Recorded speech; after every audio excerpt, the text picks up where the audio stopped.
melaksanakan tugas ketua kelas dengan baik? Tapi menurut Eli melaksanakannya dengan baik atau enggak? Iyalah, barang wali kelas aku pernah apresiasi karena dia bilang pas kemarin kan kelas 7 kan aku nak pindah ke kelas 8 kan ada minta data siswa. Aku tuh kan dia bilang aku tuh paling cepat istirahat kedua ke satu aku udah selesai dan aku kumpulkan. Jadi dia bilang kinerja aku tuh bagus, jadi bapak itu juga setuju kalau jadi ketua. Oh, jadi maksudnya apa kamu bilang apa sih, kayak apa ya, geraknya cepat gitu ya maksudnya. Itu salah satu, berarti itu salah satu nilai plusnya Eli kenapa ditunjuk menjadi seorang ketua kelas, karena udah saya tengok dulu HP saya belum siap, nggak gimana jadi pemimpin, belum leluasa. Oke, itu pengalaman Eli ya, 2 tahun menjadi ketua kelas. Kalau ini yang lain, Juli, Septi, Donat, Septi pernah Andika, jadi apa Septi? jadi ketua kelas. Oh, di SMK ini kah? Sebelumnya ada pengalaman? Enggak ada. Kenapa Kak? Maksudnya sebelum SMK. Oh, Juli memimpin doa ya. Pemimpin. Iya, pemimpin doa. Apa yang kalau Septi atau Juli, apa yang dirasakan ketika menjadi pemimpin, sedang memimpin? Dirasakan kayak ada beban yang harus dikerjakan gitu. Berat enggak bebannya tuh? Apa? Berat enggak bebannya? Lumayan lah. Enggak terlalu sih. Dibagi ke orang biar lebih ringan. Nah, si Tio tak mau dibagi-bagi ya, tak mau dibagikan. Emang Tio sebagai posisinya? Wakil. Oh, wakil. Iya, tapi kan selama ketuanya masih bisa. Udah lah. Oke, berarti kalian beberapa dari kalian pernah ya menjalankan peran menjadi seorang pemimpin, yaitu salah satu contohnya adalah ketua kelas. Jadi pemimpin itu sebenarnya tidak hanya ketua kelas, yang lain juga mungkin ada pengalaman menjadi seorang pemimpin, tapi mungkin bukan ketua kelas gitu ya. Pemimpin di dalam kelompok belajar itu juga dibilangnya pemimpin. Biasanya kan kelompok belajar disuruh jadi ketua. Ketika kalian baris berbaris di dalam pramuka atau mungkin mau upacara upacara seni, upacara bendera, ada yang mungkin yang pernah jadi dirijen, berarti itu pemimpin paduan suaranya. Terus mungkin ada yang jadi pemimpin upacara, ya kan, pernah ada kan pemimpin upacara, nah itu juga. Atau mungkin ya ada yang pernah ikut tim pengibar bendera di sekolah paling minimal ya, ada yang jadi orang yang untuk menyampaikan aba-abanya gitu kan, itu kan juga pemimpin gitu. Masih banyak lagi ketika peran kalian di dalam keluarga juga bisa menjadi seorang pemimpin bagi adik-adiknya, pemimpin kalau misalnya kalian sedang di dalam lingkungan bertetangga, di dalam komplek, kalian di situ ambil peran sebagai pemimpin, itu juga bisa. Nah, kemudian tadi kan judul di depan kan kepemimpinan ya. Terus tadi bahasnya udah pemimpin. Kalau kepemimpinan itu apa? Siapa yang pernah dengar tentang kepemimpinan?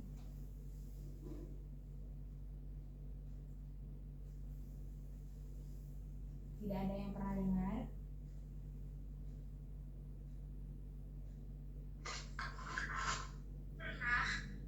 Apa? Pemimpin perang. Apa itu kepemimpinan?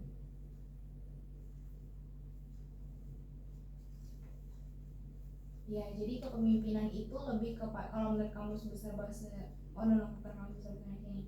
Menurut satu literatur yang kakak baca, kepemimpinan itu lebih merujuk kepada suatu hubungan atau suatu tindakan. Jadi kepemimpinan itu adalah gambaran secara tindakan, secara relasional si seseorang pemimpin dalam mengerjakan tanggung jawabnya menjadi seorang pemimpin. Jadinya tuh di dalam kepemimpinan tuh nanti kita bisa lihat bagaimana sih karakter karakter si Eli atau karakter si Septi ketika mereka menjadi ketua kelas. Bagaimana nih kepemimpinan mereka selama mereka menjadi ketua kelas, bagaimana cara mereka menuntun, bagaimana cara mereka membimbing, bagaimana cara mereka menyikapi permasalahan, bagaimana cara mereka biasanya kalau memimpin itu kan berarti menerima juga ya, menyelesaikan masalah kan, terus menerima masukan atau menerima kritikan dari orang lain, bagaimana meresponnya. Nah itu adalah gambaran tentang bagaimana kepemimpinan seorang pemimpin. Jadi itu lebih kepada suatu hubungan ataupun tindakan di dalam posisi kita ketika kita menjadi pemimpin. Nah kemudian kalian kan tadi tuh si Eli tuh jadi pemimpin, Septi jadi pemimpin, katanya bebannya berat. Terus Eli juga jadi pemimpin, katanya ada teman-teman ada yang bilang dah nggak usah ya kok jadi ketua kelas, becus kerja kau tuh kayak gitu kan. Nah mungkin dengan ada kata itu tuh membuat kita menjadi takut nggak sih? Akhirnya kayak kita malah udah lah nggak mau aku jadi ketua kelas lagi, udah lah nggak mau aku mimpin lagi, biar ya di bisa tuh biasanya kayak gitu. Pernah nggak sih kalian mengalami hal seperti itu? Pernah nggak kita tuh menolak atau takut untuk menjadi seorang pemimpin? Siapa yang pernah menolak? Donat? Andika? Donat ini siapa ya? Tio?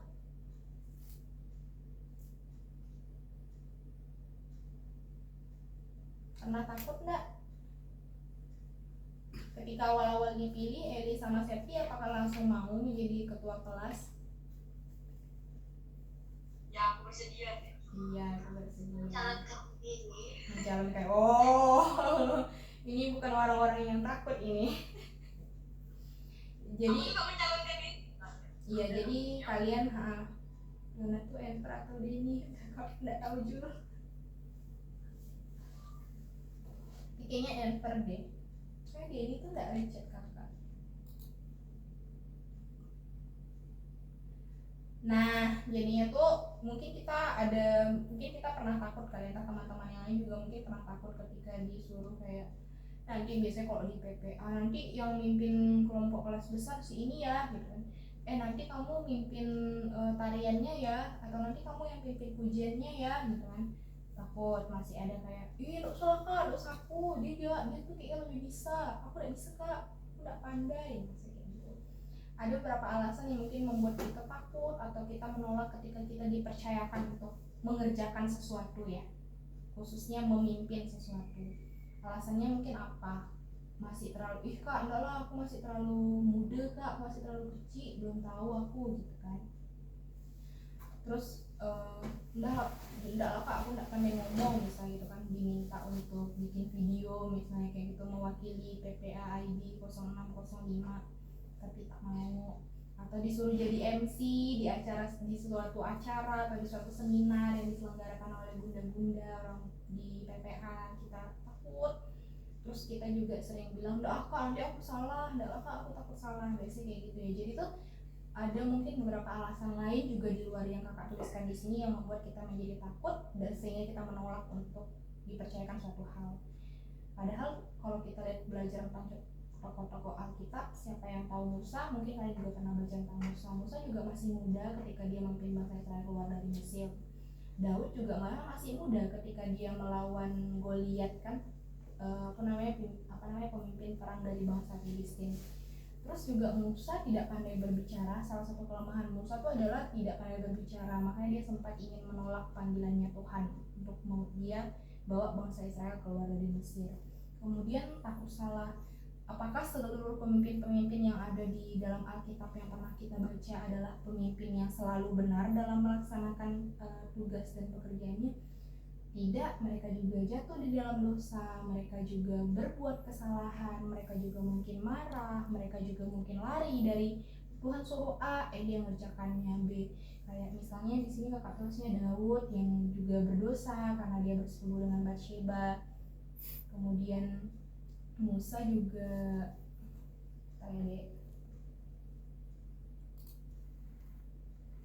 Ini aci-aci.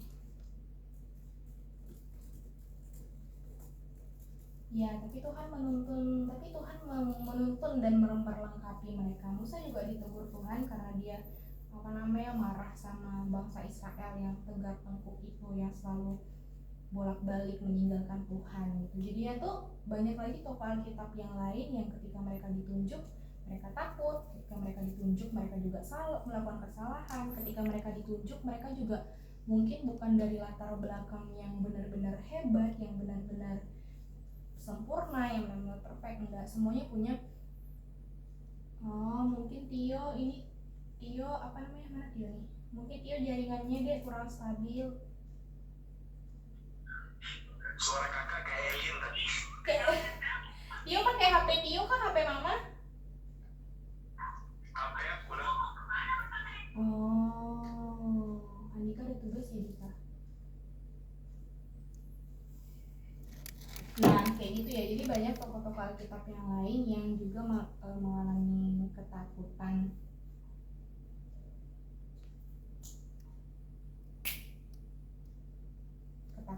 gitu ya.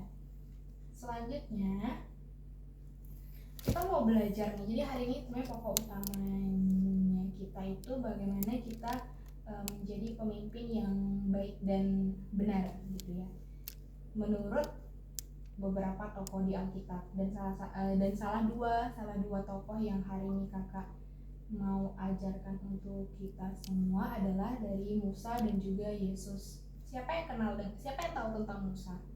Coba apa yang kalian ketahui tentang Musa? Tadi kakak ada kasih. Belah itu, belah sungai. Belah laut. Laut li. Iya, membelah laut ya, laut Teberau dibelah menjadi dua untuk menyeberangkan bangsa Israel. Kemudian apalagi tentang Musa? Itu yang apa namanya tuh? Yang apa ya? Yang rame-rame pakai baterai. Itu Nuh. Tuh. Enggak apa-apa lihat. Iya itu Nuh, ada juga tentang baterai.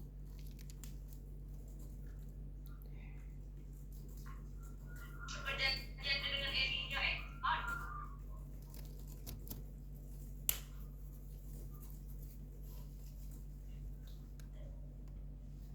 Apalagi tentang ini, tentang siapa tadi tuh? Nah dia itu kak Apa tuh? tahu Aku pula Sep. Apa? Musa. pecahkan batu kak. Iya dia ada memecahkan ya, kakak juga jadinya lupa. Iya dia pokoknya Musa itu sama satu orang juga dipanggil oleh Tuhan untuk membawa bangsa Israel keluar dari Mesir. Dulu kan bangsa Israel tuh diperbudak ya di Mesir. Tapi Tuhan mau mengeluarkan bangsa Israel, membawa ke tanah perjanjian, terus dipilihlah Musa untuk membawa mereka. Dan Musa juga yang menuliskan 10 perintah Allah di dalam 2 loh batu di gunung. Ayo gunung apa? Sinai. Yes, that's right Julie. Gunung Sinai ya. Kalian boleh buka Alkitab kalian sambil buka. Ini baru masuk. Sambil buka Alkitab kalian di Keluaran 3 ayat 1 sampai 12 itu tentang Musa. Jadi di situ Musa seorang pengembala ya kambing domba. Yitro mertuanya yang seorang imam di Midian, terus dia dipilih oleh Tuhan, ditunjuk oleh Tuhan untuk mengeluarkan bangsa Israel dari Mesir. Nah kemudian itu tentang Musa singkat, kalian bisa baca. Kemudian Yesus, siapa yang tahu tentang Yesus? Apa yang kalian ketahui dan kalian kenal tentang Yesus? Buka Alkitab apa? Yesus adalah Siapa Jul? Tuhan. Ya Tuhan. Apa yang pernah Yesus lakukan di dunia ini? Banyak. Salah satu contoh? Orang sakit kusta, melakukan hijab.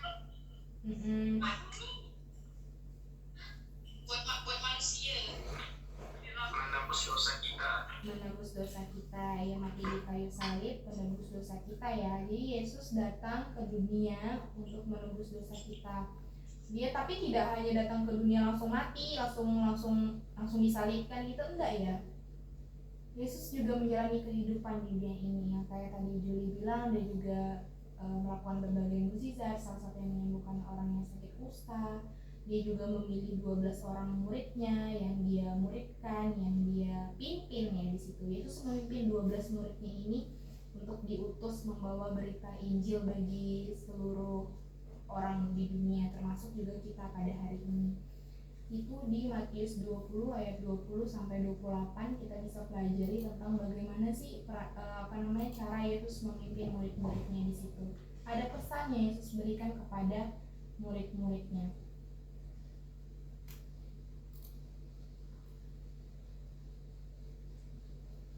Nah, apa sih yang bisa kita pelajari dari seorang Musa? Musa tuh pas dipilih Tuhan itu punya keraguan loh sama dirinya sendiri. Dia tuh nggak langsung, Musa, aku memilihmu untuk kamu membawa bangsa Israel keluar dari Mesir. Tuhan, kok aku? Kira-kira kayak gitu mungkin kalau di bahasa Indonesia kan kita sekarang kayak, kok aku sih Tuhan? Kenapa aku? Kayak gitu ya. Musa merasa ragu. Kalau kalian buka Keluaran 3 ayat 11, di situ Musa bilang sama Tuhan kan, siapakah aku ini, maka aku yang menghadap menghadap Firaun dan membawa Israel keluar dari Mesir. Dia kayak ada rasa apa sih kalau kita baca ayat 11 tuh kayak, kenapa sih Musa ngomong kayak gitu? Siapakah aku ini katanya, maka aku yang akan menghadap Firaun dan membawa Israel keluar dari tanah Mesir. Kalau menurut kalian bagaimana tuh ininya Musa?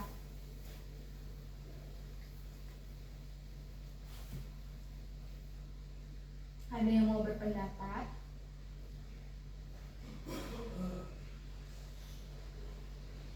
Tidak ada.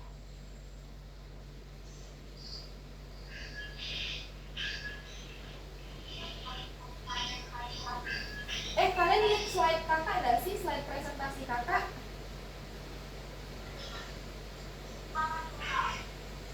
Ya, Donat, betul. Siapakah Donat ini? Dia ragu, soalnya dia cuma penggembala domba. Kok bisa sih Tuhan? Siapa sih aku nih? Cuma penggembala domba kan? Kok aku sih yang Tuhan pilih untuk bisa bawa bangsa Israel keluar dari Mesir? Secara tidak langsung dia merasa ragu gitu kan. Dia cuma penggembala domba.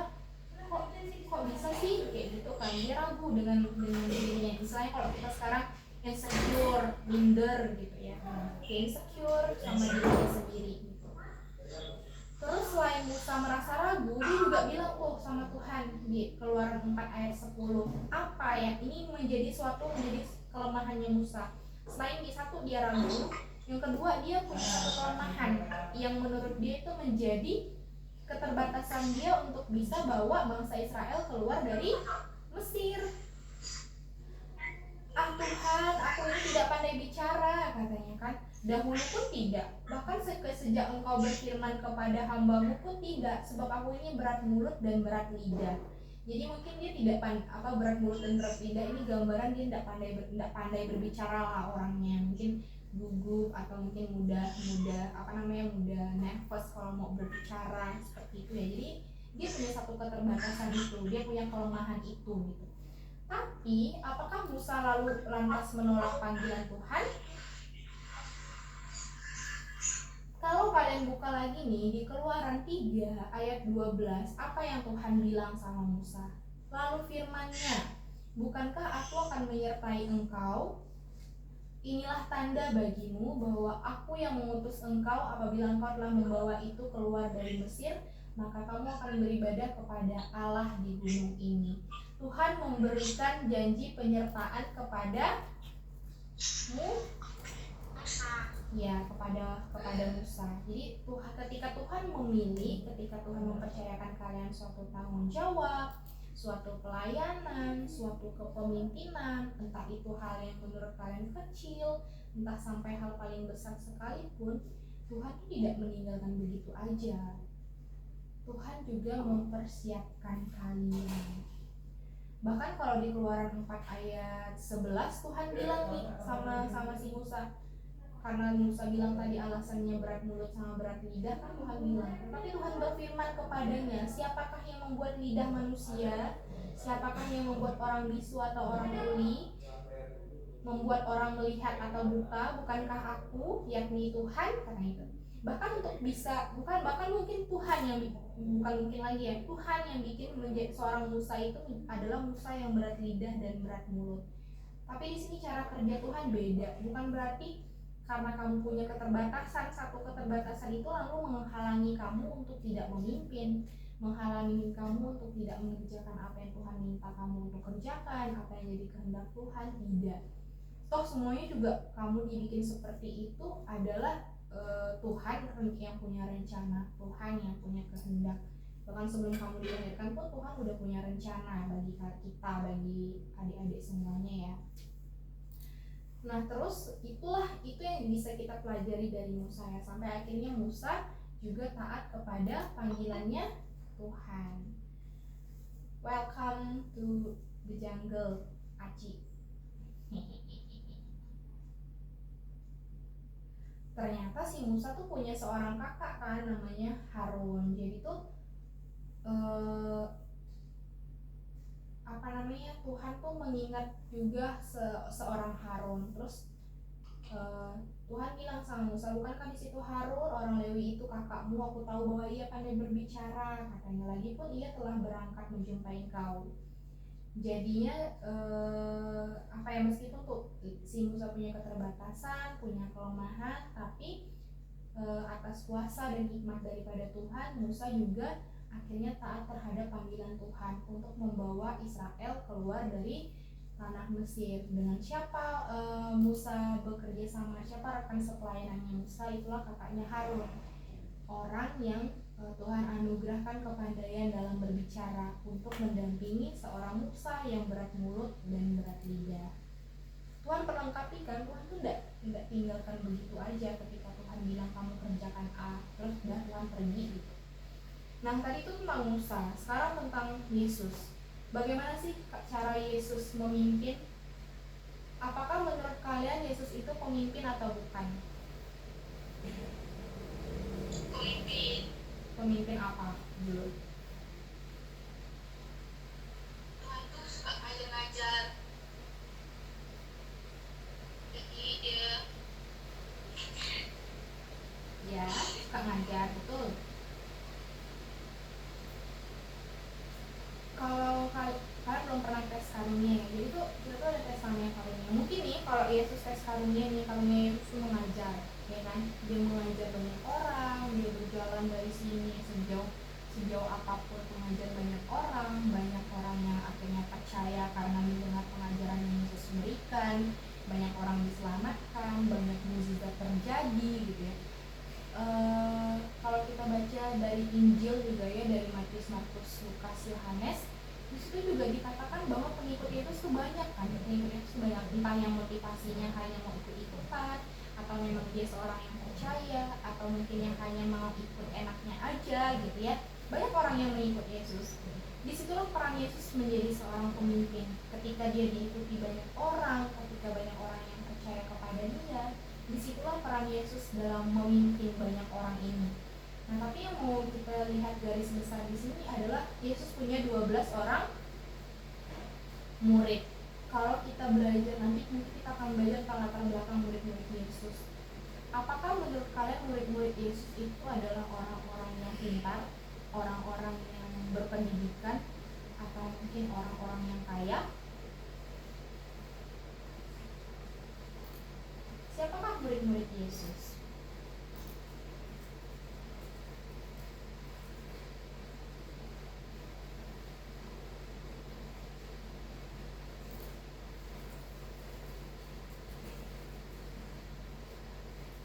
Jadi murid-murid Yesus tuh nanti kita akan belajar kapan ada waktu lainnya. Ya kita juga murid-muridnya Yesus. Kalau Yesus punya 12 murid, muridnya juga bukan dari orang yang benar-benar sempurna, yang tidak punya latar belakang masa lalu yang kelam mungkin gitu. Jadi setiap murid Yesus juga punya keterbatasannya masing-masing. Tapi disitulah karya Tuhan tuh bekerja di dalam kelemahan keterbatasan kita. Nah, sebagian orang mungkin berpikir dulu kan jadi tuh mereka dijajah nih oleh bangsa Romawi gitu kan. Jadi kalau di perjanjian lama kan nubuatan, kalau di perjanjian baru kan penggenapan ya. Yang di perjanjian lama tuh sudah dinubuatkan bahwa ada seorang anak manusia yang akan membawa mereka lepas dari kegelapan, yaitu seorang Mesias gitu ya.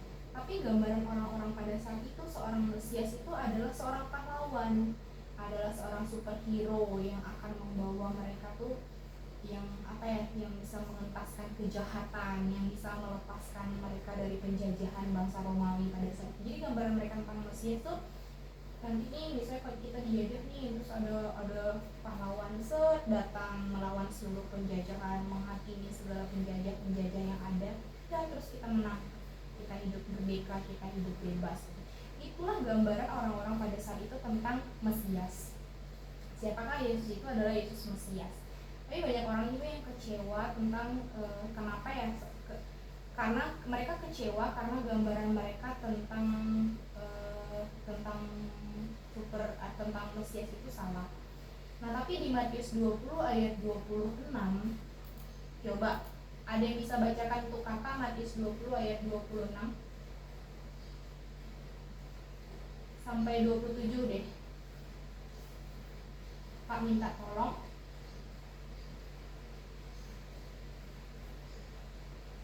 Matius berapa, Kak? Matius 20 ayat 26 sampai 27.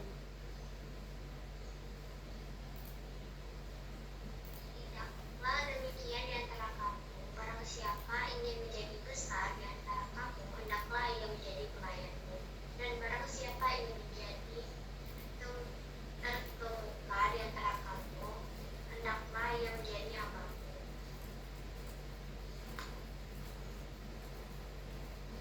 Iya, jadi yang terbesar di antara kita tuh menjadi hamba. Malahan ketika kita mau tanya yang paling besar tuh berarti kayak paling berkedudukan, yang paling berposisi. Malahan Yesus bilang apa?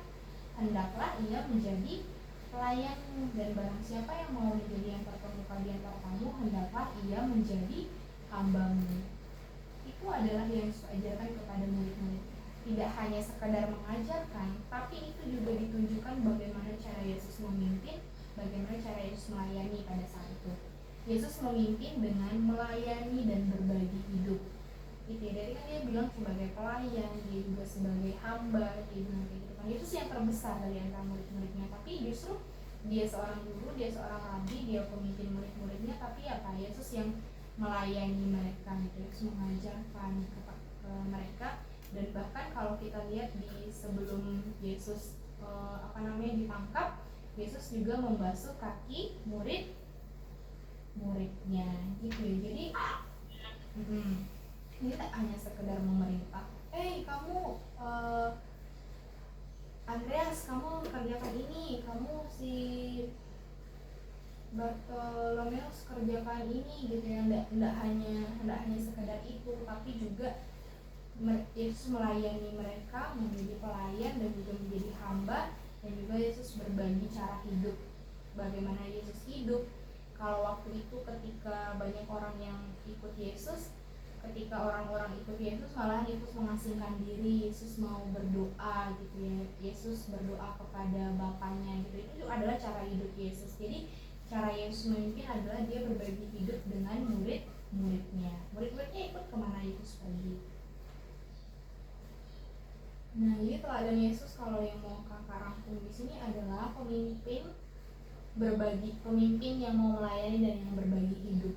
Artinya dia menjadi seorang pemimpin yang juga memikirkan apa yang dia bisa kerjakan bagi orang yang dipimpinnya, bukan sebaliknya, bukan apa yang bisa diberikan oleh orang yang dipimpinnya untuk memimpin untuk dirinya sendiri gitu ya.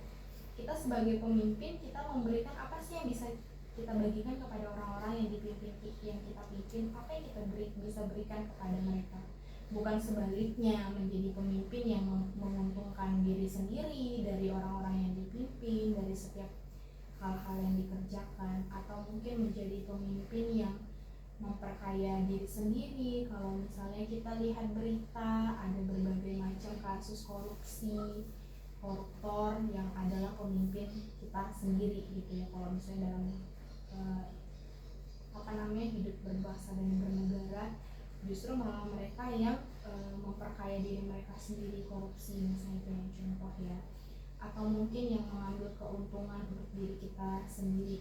Janganlah jadi pemimpin seperti itu, tetapi teladanilah bagaimana cara Yesus memimpin murid-muridnya. Dia mau melayani, dia juga mau berbagi hidup dengan murid-muridnya. Itulah tentang kepemimpinan Yesus.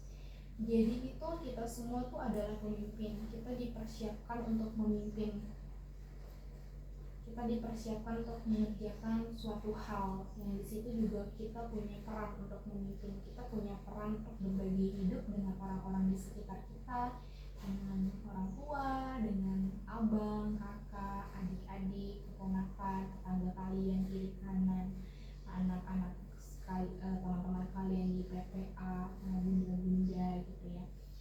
Yesus memberikan kita teladan dalam memimpin dengan kerendahan hati. Jadi kakak mau mengajak kembali, kalau kalian udah kelas besar, kalian sudah udah mau legal katanya kan, 17 tahun kan tahun ini, udah ada yang 17 tahun kan. Nanti ketika bunda-bunda minta, tolong dong Tio, tolong dong Dika, Eli katanya gitu kan, tolong bunda dong pimpin pujian ini. Atau nanti bunda bilang, tolong dong kamu Eli bantuin, tolong bimbing anak-anak kecil, kelas kecil ya untuk dekorasi, misalnya kita mau merayakan ulang tahun PTA. Itu adalah tugas dan tanggung jawab yang dipercayakan kepada kalian. Berarti kalian punya sebuah kesempatan untuk bisa belajar memimpin sesuatu gitu ya. Nah kemudian terkeluar ya, dia tidak apa. Nah cara kita memimpin itu menunjukkan bagaimana karakter kita dan tujuan yang ingin kita capai di dalam kita menjalankan peran sebagai seorang pemimpin. Jadi jangan takut kerjakan sebuah tanggung jawab. Tuhan pasti perlengkapi, seperti Tuhan juga memperlengkapi Musa ketika membawa bangsa Israel keluar dari Mesir. Itu adalah materi 1 tentang kepemimpinan. Ada yang mau ditanyakan?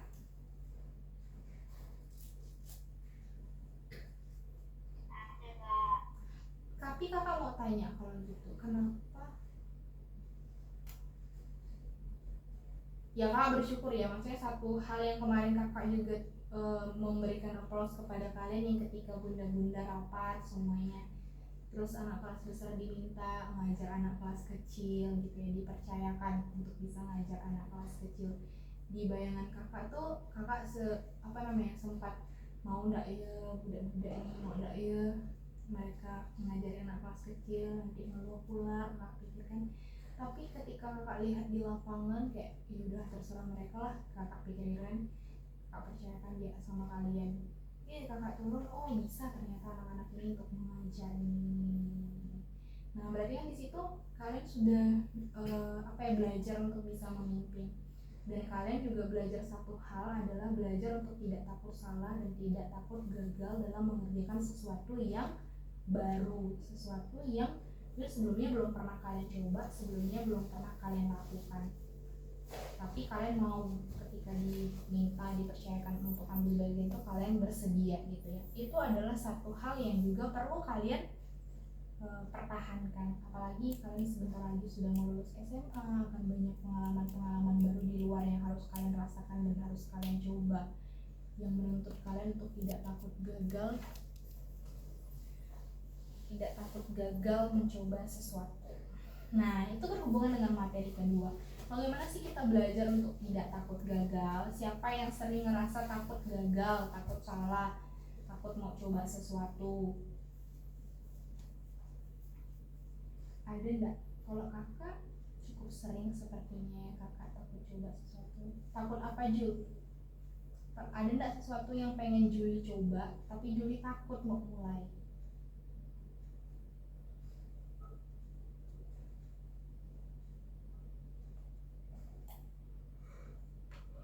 Kakak ingat pernah sharing sama Juli tentang ini ya Jul? Tentang apa Jul? Oh yang ya usaha kan, kita mau usaha. Juli bilang pengen bikin usaha makanan. Terus kakak bilang coba aja deh jadi reseller dulu Jul, cari untuk kalau makanan kan kayak banyak gitu ya cemilan-cemilan anak-anak zaman sekarang. Aku ada apa nih? Oh ada juga ketakutan. ada apa dengan cinta. Nah jadi nah itu ya salah satunya ya, kayak jadi reseller aja dulu Jul, tawarin ke teman-teman di sekolah, teman-teman di PPK gitu kan.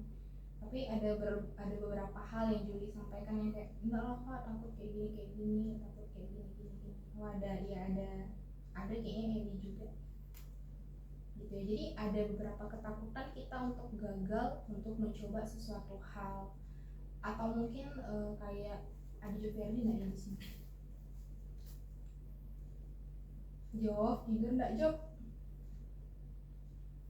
Atau mungkin mau coba sesuatu hal yang fix donat to enter lagi tidur kata Mama Eli. Bisa, bisa jadi bisa.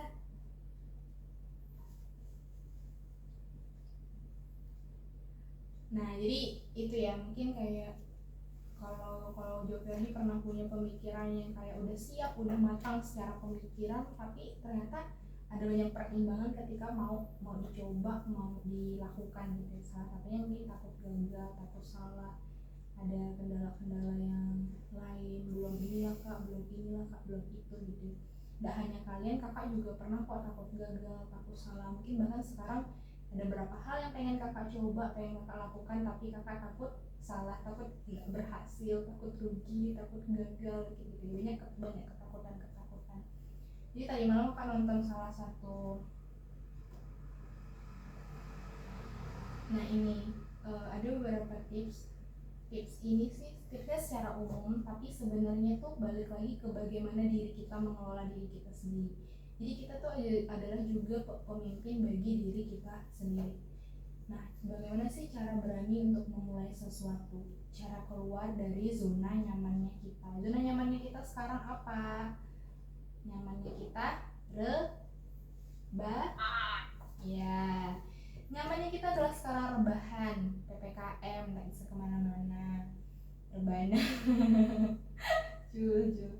Sekolah pun online, PPA pun online, apa-apa tuh online, gereja pun nggak buka gitu ya. Ya apa-apa semuanya kita lakukan secara online, dan itu menjadi satu tantangan bagi tubuh kita yang pada dasarnya nih senang senang sesuatu yang membuat kita nyaman.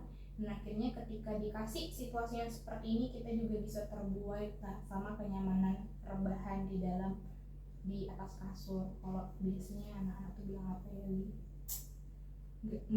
gravitasinya kasur tuh besar ya, gaya gravitasinya kasur tuh besar sehingga kita malas untuk kemana-mana. Bosan. Oke. Jadi ada beberapa tips, itu ada sumbernya. Jadi slide, kakak tuh ada slide ya, ada slide presentasi, kalian lihat slide ini tuh nanti dari slide ini akan ada pertanyaan-pertanyaan. Nah yang pertama adalah kita tuh harus tahu kita mau melakukan apa. Jadi kayak kalau kita mau mencoba melakukan sesuatu, kita tak mungkin dong kita nggak tahu kita mau melakukan sesuatu apa.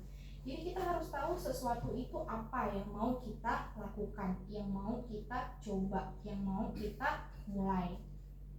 Jadi kita perlu memahami dan mempelajari dulu nih, apa sih yang mau kita lakukan ini, apa sih yang mau kita coba ini gitu ya. Misalnya ada yang punya minat di bidang fotografi misalnya gitu kan, ya tidak mungkin kan dia akan mencoba menjadi seorang fotografer gitu ya, yang kayak fotografer tuh kalau sekarang anak-anak tuh kan biasa kayak aku punya teman nih fotografer, dia punya kamera misalnya gitu kan, disewa nih dianya sama kameranya misalnya gitu kan, hunting foto misalnya kayak gitu. Nanti pakai tema, misalnya temanya taman, cari taman foto misalnya gitu kan.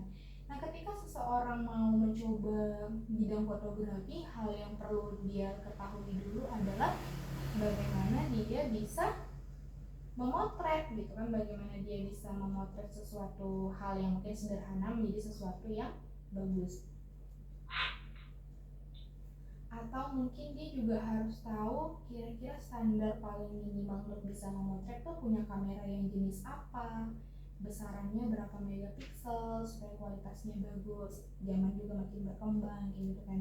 Sekarang kalau kemarin kalian bilang ada yang bisa belajar otodidak atau segala macam, nah hal itu juga bisa dipelajari dengan otodidak gitu. Itulah tips 1, harus tahu apa yang mau kita lakukan dan apa yang mau kita coba, dan kita mau memahami dan mempelajari itu dulu sebelum kita benar-benar kayak mencoba bidang itu lebih dalam lagi gitu. Kemudian yang kedua adalah support system. Ada yang tahu support system itu apa?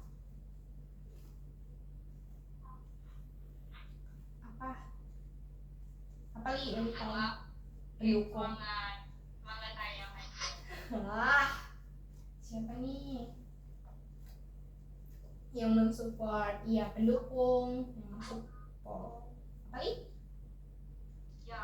Iya, pendukung yang mensupport gitu, yang memberikan dukungan, yang memberikan semangat, yang ada terus, ya, yang ada terus.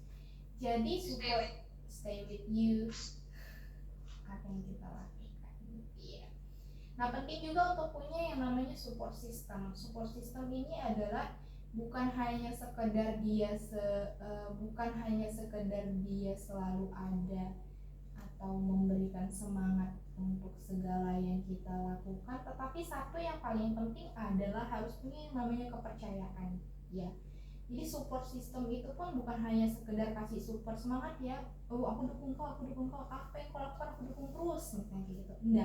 Enggak hanya sekedar itu maksudnya, tapi harus ada yang namanya kepercayaan. Jadi saling trust, saling percaya satu dengan yang lain, baik kita yang sebagai mau mencoba hal baru ini, dan dia juga yang sebagai pendengar kita, sebagai supportnya bagi kita gitu kan. Jadi adanya support system yang percaya dan dia juga tidak hanya sekedar berikan dukungan, tapi dia berikan masukan. Misalnya nih, aku kan mau coba fotografi nih, gini, terus kita kayak agak kurang ngerti misalnya kayak gitu kan. Kita tanya, menurutmu aku mulainya dari mana ya? Menurutmu aku mulai dari teman-teman sekolahku atau aku langsung bikin Instagram aja kayak gitu ya, atau kayak gimana misalnya gitu. Dia tidak hanya sekedar apapun lah, serahlah yang mau dari mana aku dukung, tidak hanya sekedar itu, tapi dia juga mau berbagi pandangan,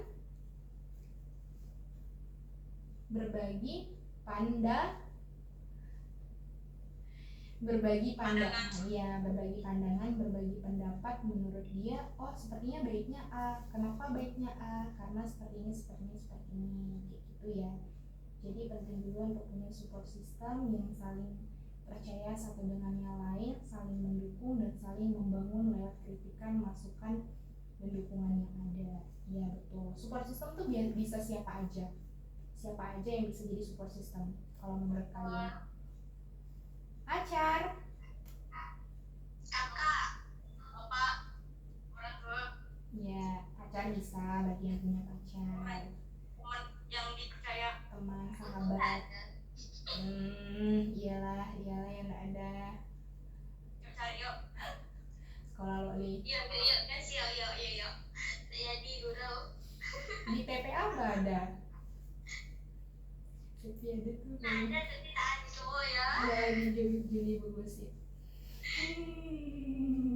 Beneran nggak ada. Iya Iya. dan nanti kita gosip. Tak percaya pula tuh. Harus saling percaya Juli, gimana mau jadi support system? Aduh, Juli ini. Apa ngomong? Ya jadi banyak pacar bisa, banyak punya pacar, terus orang tua iya juga, sahabat, kakak gitu ya, abang,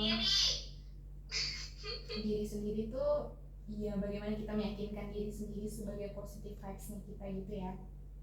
Terus juga mungkin yang punya mentor, mungkin yang mau percaya dengan kakak untuk bisa menjadi support systemnya, iya, mau cerita sama bunda-bunda yang ada di PPA yang bisa menjadi support systemnya juga bisa. Jadi tapi orang-orang yang benar punya trust atau kepercayaan satu dengan yang lain, dan kalian juga merasa aman dan damai sejahtera ya sama orangnya.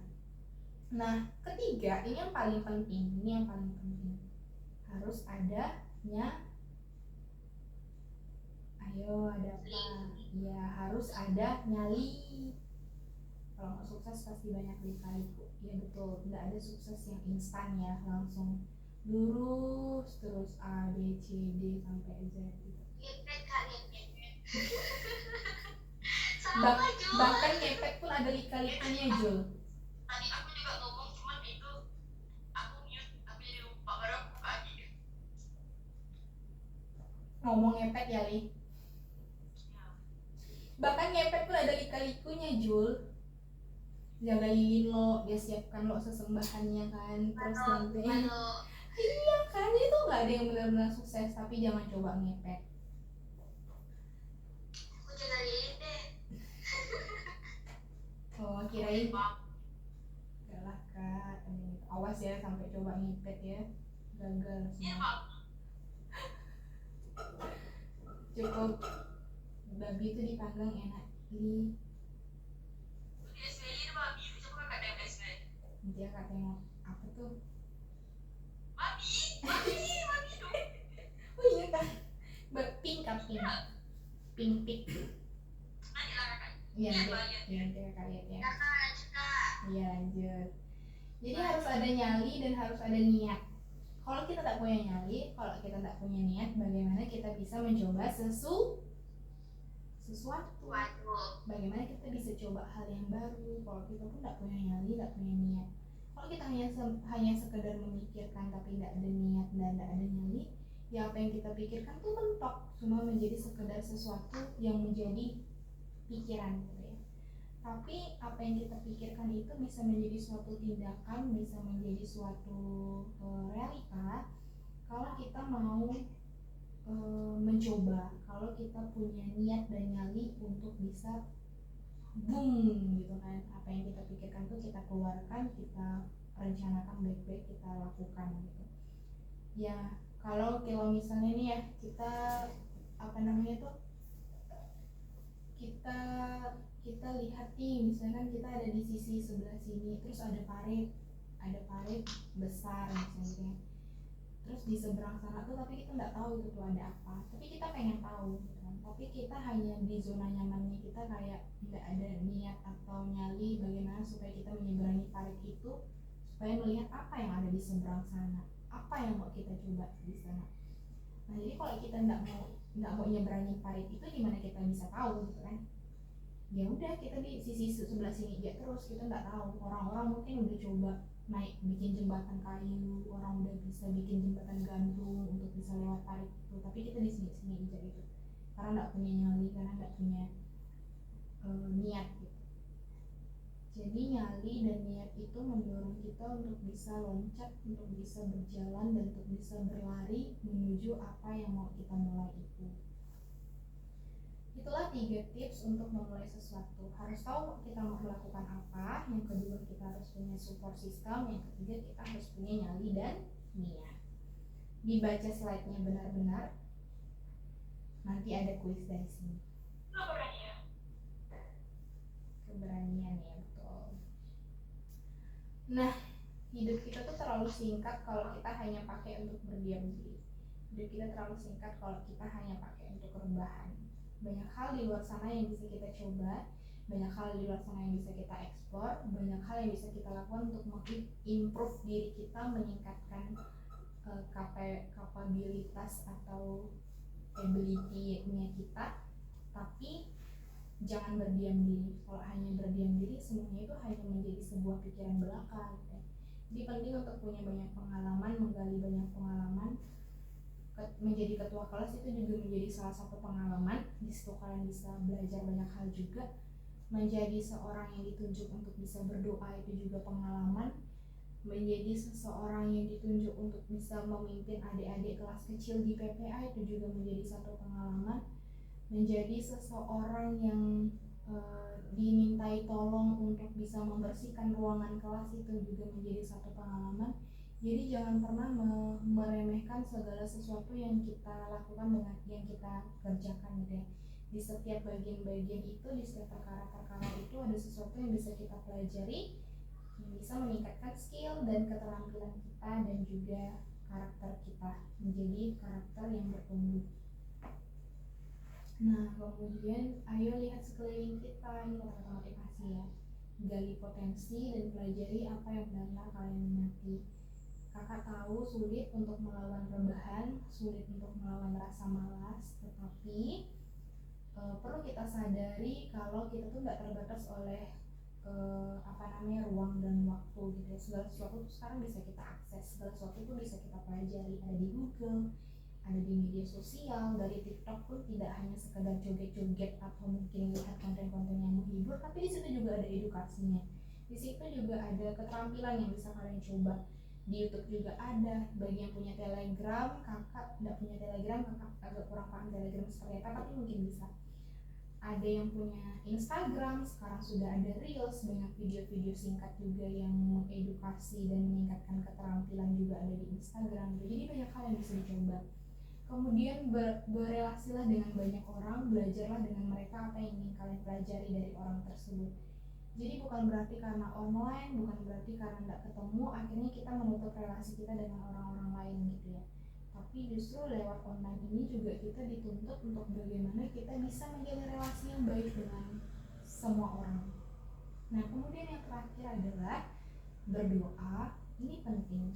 Berrelasi dengan Tuhan itu penting. Itu adalah salah satu tips.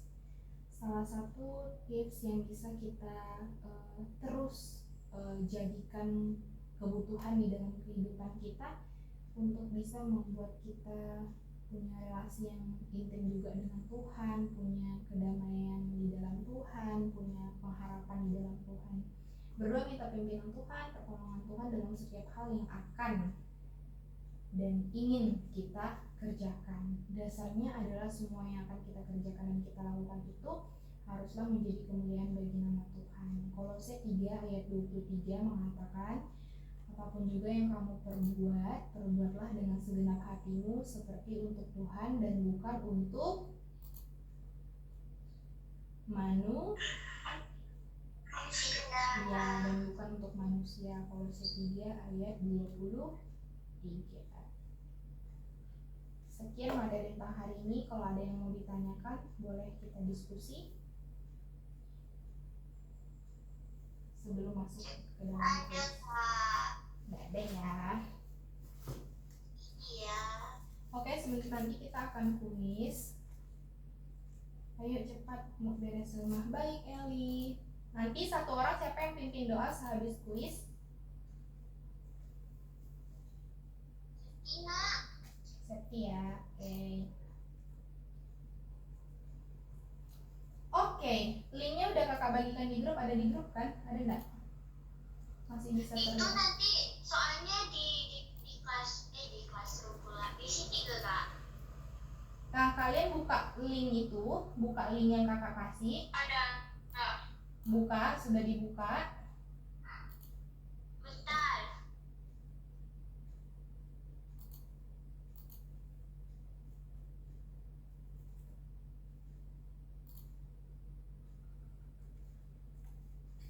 Udah.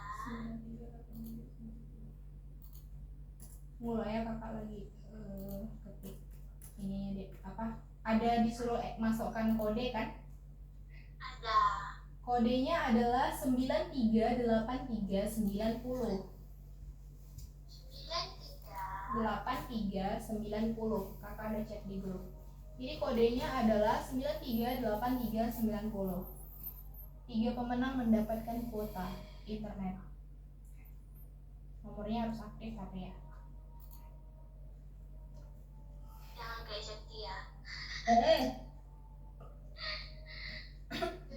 3 kali kakak masukkan. Ini kok nggak bisa nomor si Septi. Tidak masuk ke Kak. Belum ya. 938390. Donat kentang tuh siapa Kak? Kayaknya sih. Masuk dulu, sudah masuk semuanya? Udah Kak. Kok belum ada Apa nih? doi? 938390.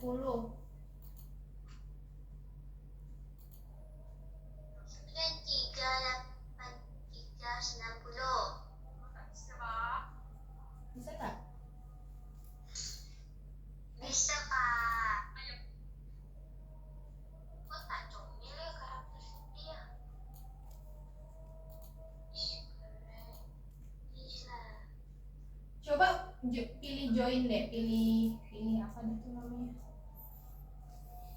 Oh kayak panik ya. Sebentar ya. Sudah? Kalian udah masuk belum sih? Kakak nggak bisa start kalau kalian belum masuk. Buka. Penny, Juli udah? Jadi udah kak. Kakak. Iya sabar loh, Sep. Belum. Tunggu. Kakak. Iya. Pasti udah ada kak. Belum ada yang masuk nih. Mana tekan reginya? Kakak belum mulai sesi. Oh Sabar. gitu kak. Iya, Tuti sabar. Tekan mulai. Mana itu kak?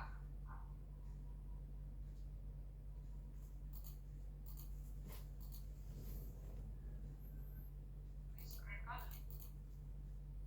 Udah masuk ya kaliannya. Penny Arts. Sebentar guys, sepertinya ada kesalahan. Sebentar ya. Oke. Nah, bisa masuk nih kan 93 93 93 83 90. Bentar ya, mau Ini mulai. ada tentang nih kak.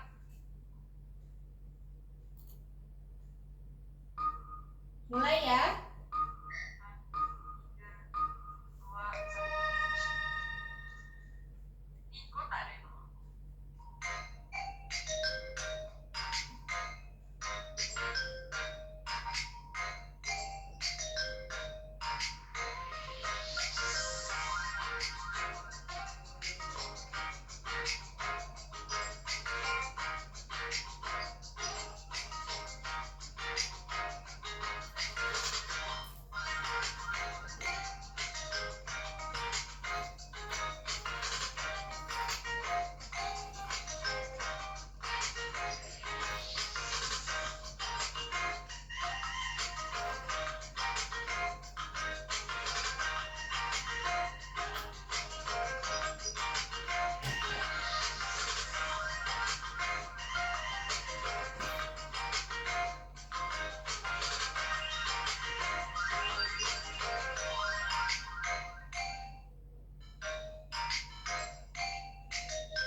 Ayo donat kentang, Septi, Eli, Juli, Penny.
Sudah?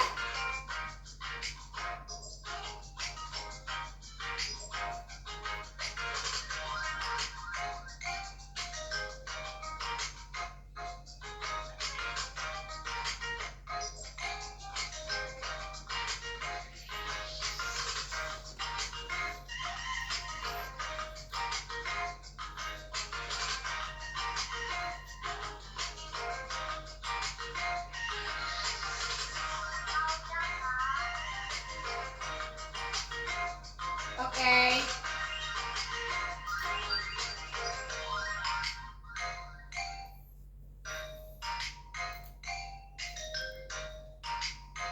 Oke, juara pertama ini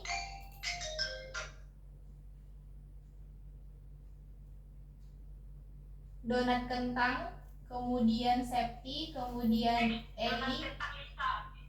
kemudian Eli, kemudian yang keempat diduduki oleh Feni, kemudian yang kelima diduduki oleh Julie. Ih, Siti menang lagi. Bisa nih, bisa. Woi, bisa. Bagus kau buka suara kamu.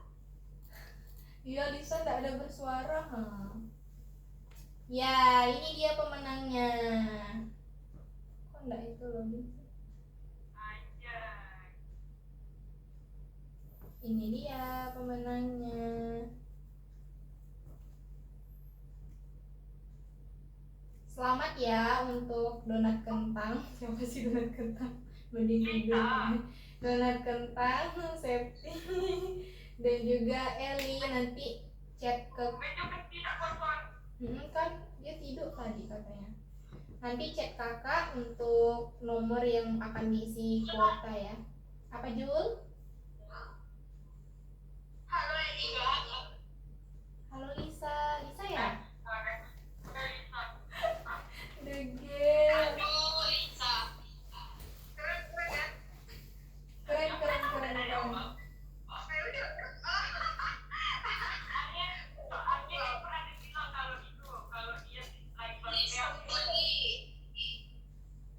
Kalau dia baru bangun tidur kah?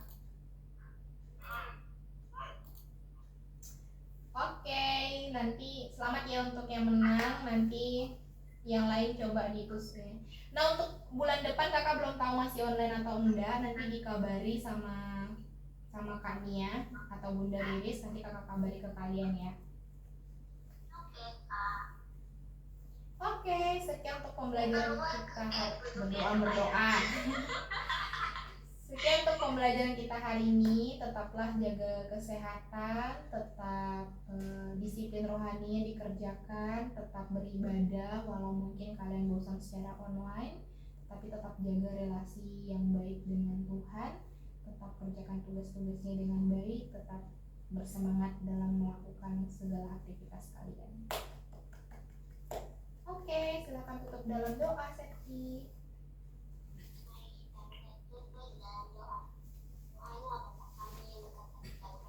Tuhan, terima kasih atas berkat penyertaan Tuhan dalam kehidupan kami pada hari ini dan hari yang akan datang Tuhan.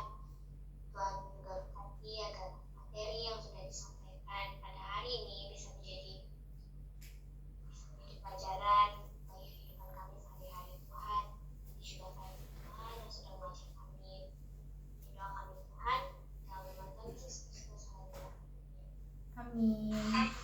Boleh on cam dong bentar, mau screenshot. apa? Jangan hujan. Mau screenshot.